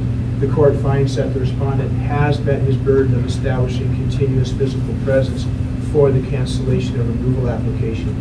New paragraph, heading, good moral character. To qualify for cancellation of removal, the respondent must establish that he has been a person of good moral character for the last 10 years. See Section 240, capital A, parentheses, small b, close parentheses, 1, capital B of the Act. The court would refer the reader of this decision to a Form I-213, which Homeland Security furnished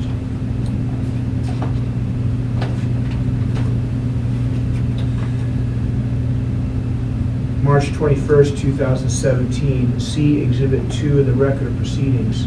Both parties also submitted state court conviction records. See Exhibits 5 and 6 in the record of proceedings. In the last 10 years, the respondent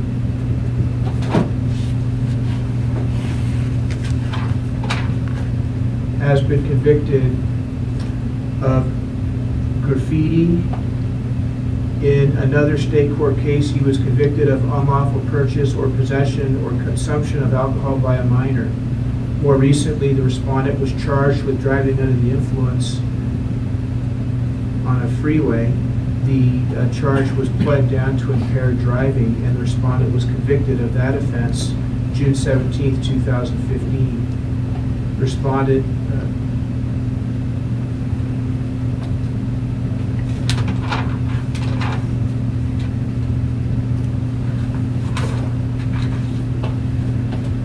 for years was an active participant in a group which was not a gang. However, it was a group which promoted illegal activity, including tagging, underage drinking, and street racing. See Exhibits 14 and 17 in the record of proceedings. See also the conviction records. New paragraph, additionally, the court would invite the reader of this decision to review all of the state court records which reveal numerous violations in state court proceedings, including numerous failures to appear, violations of probation, and failures to comply with court orders. These violations span the years even up to 2017. New paragraph, the respondent's conviction for impaired driving also had significant aggravating factors, including the fact that the respondent was operating a vehicle on a high-speed freeway at the time that he was impaired by alcohol. The offense involved an accident and serious bodily injury to himself. New paragraph, the court did consider positive factors, including the respondent's efforts to pay child support for 3 U.S.-born children that he has sired with 2 different women here in the United States. The court also considered a letter from a former middle school teacher of the respondent, which spoke positively about the respondent. The court also considered the testimony of the respondent's sister, which reveals that the respondent has recently been making efforts to exercise his parental visitation rights of his children and and have a stronger presence as a father in the lives of his children. The court considered the positive factors as well as the negative, and considering the totality of the circumstances and the evidence in the aggregate, the court finds that the respondent has not met his burden of establishing good moral character for the last 10 years. The court does find that the respondent has improved his behavior and become more responsible recently, but the good moral character inquiry requires an assessment of the respondent's behavior, including his offenses over the last 10 years. New paragraph, heading exceptional and extremely unusual hardship. To qualify for cancellation or removal, the respondent must establish that his removal from the United States would result in exceptional and extremely unusual hardship to his spouse, parent, or child who is a citizen of the United States or an alien lawfully admitted for permanent residence. See Section 240, capital A, parentheses, small b, close parentheses, 1, capital D of the Act. In matter of Monreal, transcribed as spelled capital M-O-N-R-E-A-L, 23 INN Decision 56, parentheses, BIA 2001, close parentheses, the Board of Immigration Appeals considered the meaning of the phrase, quote, exceptional and extremely unusual hardship, close quote. The board noted that the hardship standard for cancellation or removal is a higher one than that under the older suspension of deportation statute. The hardship to qualifying relatives, if the applicant were obliged to leave the United States, must be beyond the ordinary hardship that would be expected when a close family member leaves the United States. Cancellation of removal is to be limited to truly exceptional situations. Each case must be assessed and decided on its own facts. The ages, health, and circumstances of qualifying relatives are to be considered. New paragraph.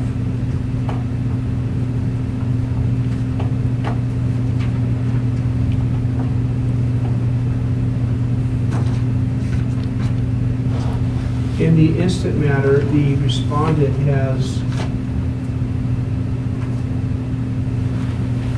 provided testimonial and documentary evidence to establish the existence of 3 qualifying relatives. The respondent began a relationship with a woman from Venezuela whose first name is Sabrina. She does not have immigration status in the United States except for deferred action for childhood arrivals. They met in 2010. In 2013, Sabrina gave birth to a daughter who is now 4 years old. The respondent's name does not appear on the birth certificate, and the respondent and Sabrina were not married at the time of the birth of the child. This called into question as to whether the 4-year-old child can be considered a qualifying relative for the cancellation of removal application. In paragraph, the respondent testified that his name did not appear on the birth certificate because the mother of the child was still married to someone else at the time of the child's birth, although Sabrina's husband and Sabrina had been separated for 4 years. The respondent submitted documentary evidence that Sabrina and the respondent represented to a state court that they agreed that the respondent was the biological father of Sabrina, and a state court judge electronically signed the stipulation between Sabrina and the respondent. The court finds that this evidence is sufficient for a finding that 4-year-old Maya is a qualifying relative for the cancellation of removal application. New paragraph. After the respondent's relationship with Sabrina cooled, the respondent had a relationship with another woman, which resulted in the birth of 2 more children. The respondent's second child was born February 6, 2016. The child is now 2 years old. His name is Axel. Transcriber, that's spelled capital A-X-E-L. The respondent lived with Axel's mother for the first 11 months of Axel's life. Then he no longer lived with Axel or with Axel's mother. The respondent never lived with Sabrina or Maya. New paragraph. After the respondent separated from Axel's mother gave birth to another child who is now 9 months old. This is the 3rd qualifying relative. New paragraph.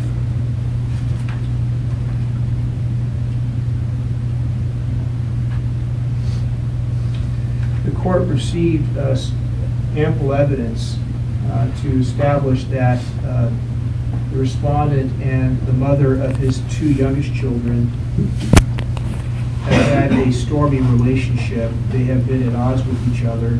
There has been a custody battle which is ongoing. At the present moment, the children's maternal grandmother has physical custody of the children. The respondent still has legal custody. The 2 youngest children's mother was recently deported from the United States in January 2018. She was a permanent resident and committed crimes which subjected her to removal proceedings. She now lives in Puerto Vallarta, Mexico. The oldest child's mother does not have permission to be inside the United States. However, the U.S. government has deferred action against her under a program called DACA. Maya lives with her mother. New paragraph. The court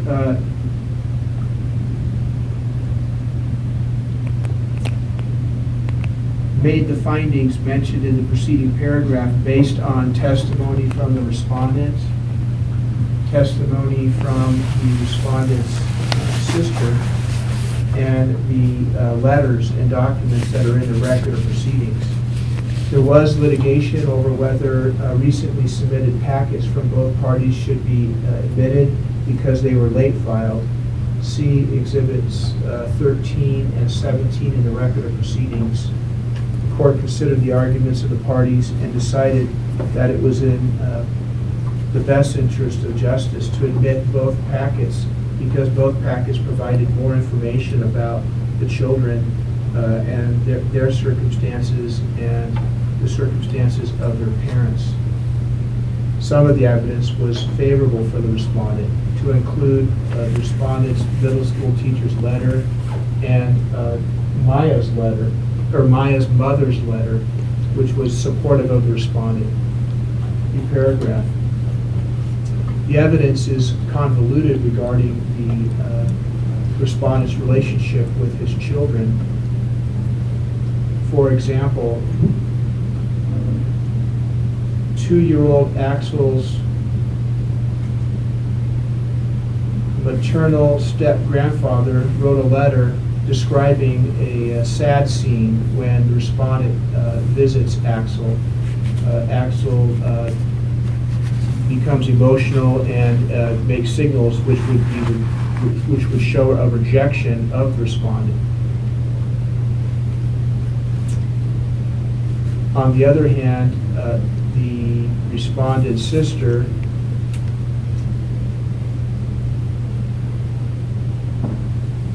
and letters in the record of proceeding paint a polar opposite picture of what it is like when the respondent is with his 2-year-old son. The evidence is contradictory and convoluted, likely because there's a custody battle going on in a state court. The emotions may be high and there may be biases which impact people's description of the relationships. The court considered the possibility that the parties may be unable to provide objective descriptions of the relationships between the respondent and his children. And the court considered all possibilities regarding the respondent's relationships with his children, to include the possibility that there is a positive, constructive, loving relationship between his children, in which the respondent has had meaningful visits with the children. The court also considered the scenario in which the respondent does not have positive visits with the children. There have even been accusations that the respondent has had no interest in his 2 youngest children, except for recently, and only so as to favorably impact the adjudication of this cancellation of removal application. New paragraph. Under all of the possible scenarios or interpretations of the evidence, the court finds that if the respondent had to leave the United States, the living arrangements that the children currently have would not change. At the present moment, 4-year-old Maya lives with her mother. She has always lived with her mother in the United States and has never lived with the respondent. 2-year-old Axel and 9-month-old Ariel live with their grandparents. The court received evidence through the respondent's testimony that he is making efforts to achieve custody of the children. However, the court is not persuaded that if the respondent were able to remain inside the United States, that the living arrangements would change for the children. The respondent has a history of living a relatively irresponsible life. He has made efforts recently, but the court doesn't have evidence of a strong enough track record to find that his testimony is persuasive about a state court commissioner's commitment to the respondent that he would be awarded custody if his visits to other children continued.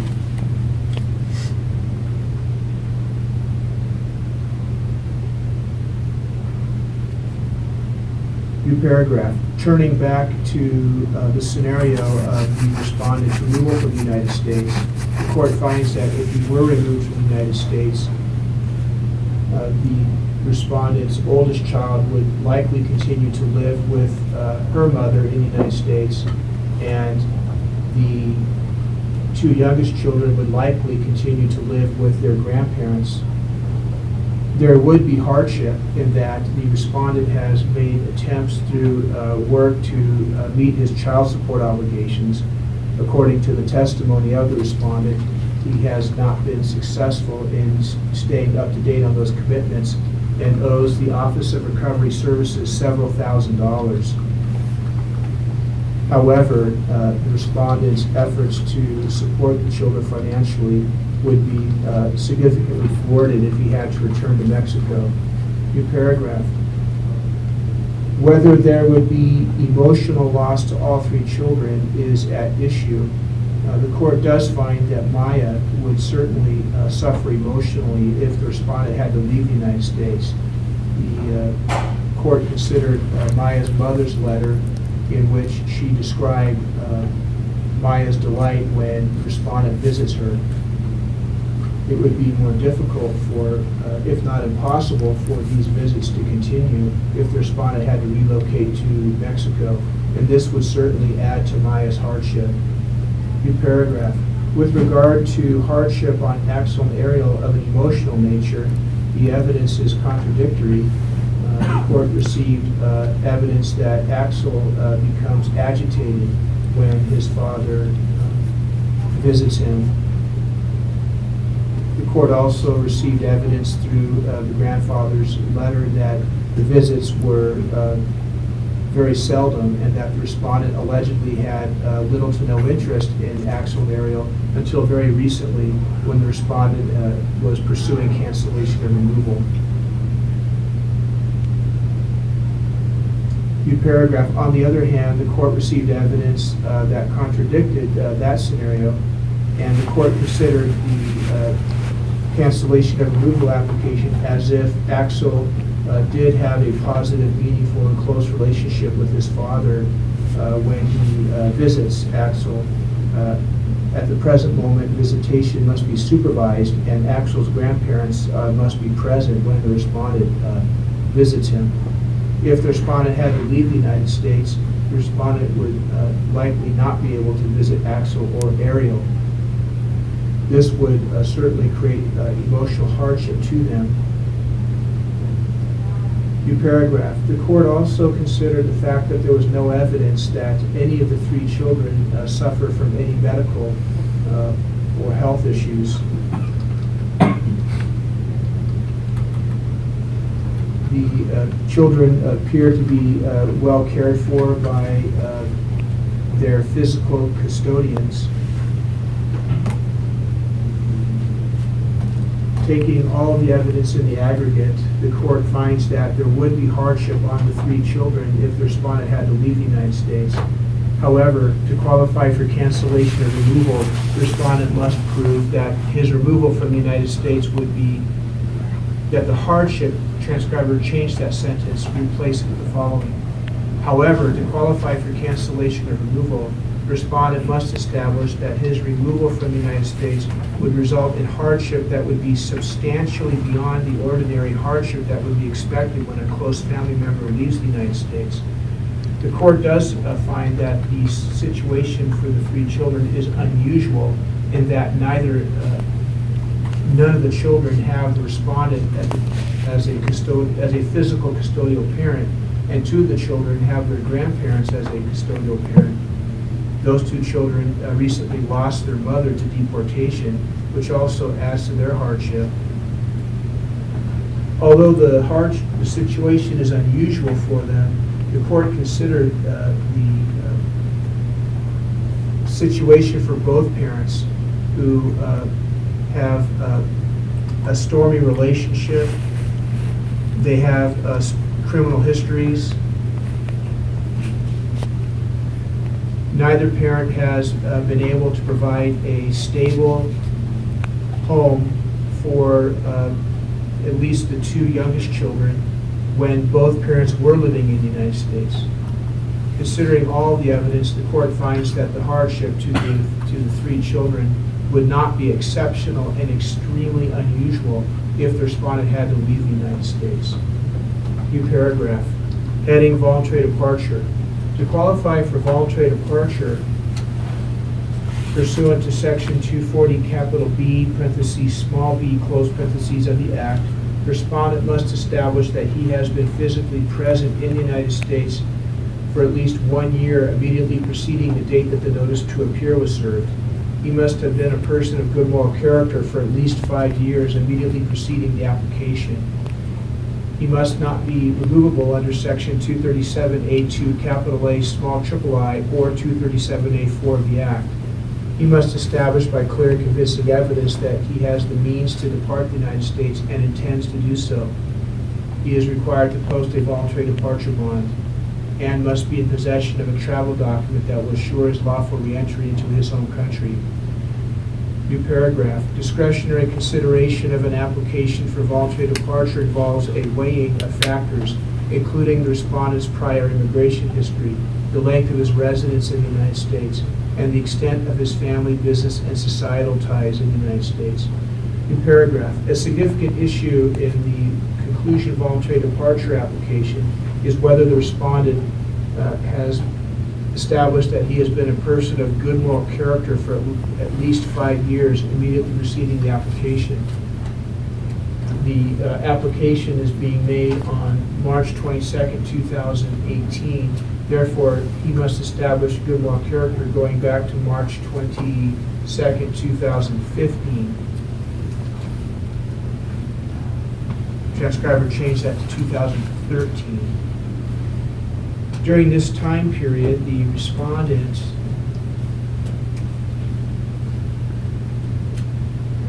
operated a motor vehicle on a high-speed freeway while impaired by alcohol. The respondent, according to his testimony, drove up or past a construction site. He was unable to react to the situation quickly enough to avoid veering off the road and rolling his truck. He was ejected from the vehicle and seriously injured.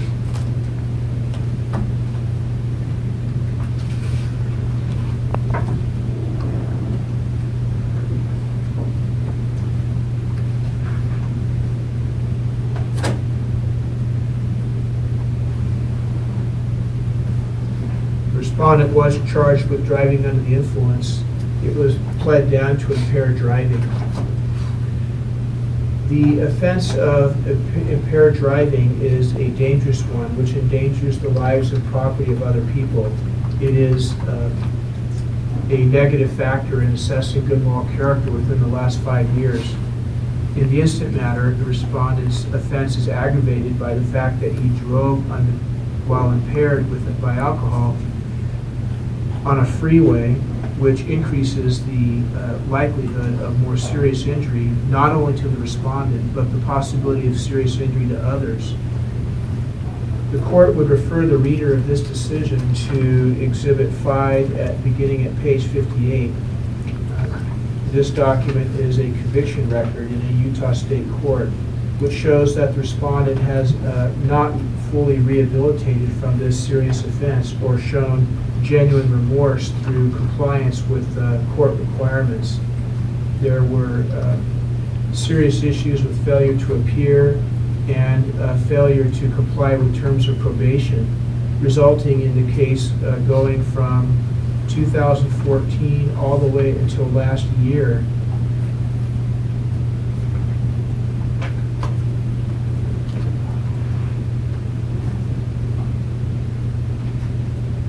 As of May 15th, 2017, the respondent had not completed the terms of probation.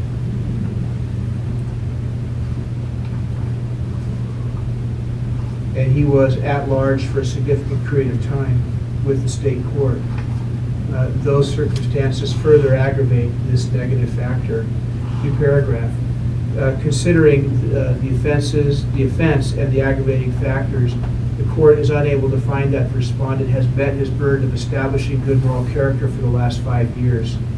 The respondent did consider the respondent's recent attempts to play a larger role in his young children's lives by exercising visitation rights. The court also considered the respondent's attempts to comply with child support requirements. However, considering all the facts, the court is unable to find that the good moral character requirement has been met.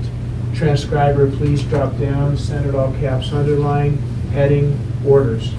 It is hereby ordered that the respondent's application for cancellation of removal and adjustment of status for certain non-permanent residents under Section 240, capital A, parentheses, small b, close parentheses of the Act, be denied.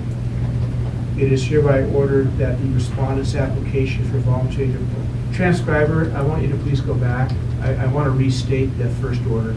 Just delete erase what I just wrote and start over again under the order section. It is hereby ordered that the respondent's application for cancellation of removal and adjustment of status for certain non-permanent residents under section 240 capital A, parentheses, small b, close parentheses, of the Act be denied. It is hereby ordered that the respondent's application for voluntary departure under section 240 capital B of the Act be denied. It is hereby ordered that the respondent be removed from the United States and deported to Mexico on the charge contained in the notice to appear.